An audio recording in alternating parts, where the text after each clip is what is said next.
আজকে বানাবো বাটা মাছ। এই যে তেলটা দিলাম মাছ ভাজার জন্য। মাছটা দিচ্ছি তেলে গরম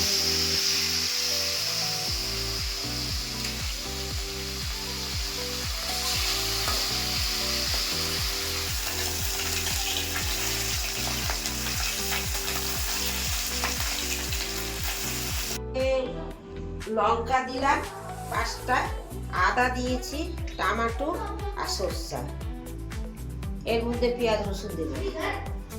এখন এটা বেটে দিচ্ছি।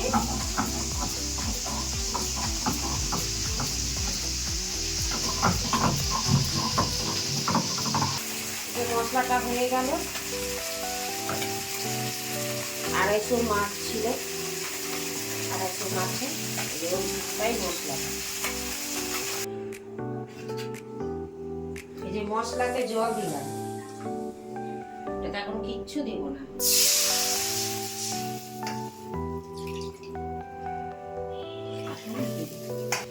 এই যে হলুদ দিলাম, এই যে লবণ দিচ্ছি, এই যে তেলটা দিলাম, উপর দিয়ে মাছটা ছেড়ে দিলাম, দিয়ে তেলটা দিয়ে একটু মশলাটা মেখে দিচ্ছি, মাছটা ছেড়ে দিলাম।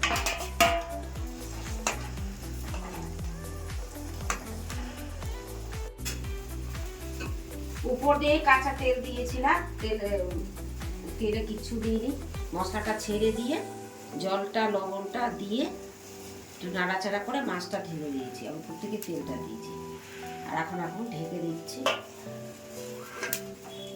এই যে কিছুক্ষণের জন্য মাছটা রেখেছিলাম, এখন হয়ে গেছে। ধনা পাতাটা দিয়ে দিচ্ছি। এখন গ্যাসটাকে আমি অফ করে দিব। আর না, এই যে অফ করে এখন সরষের তেলটা নাড়ানোর সময় এই যে সরষের তেলটা একটু দিলাম।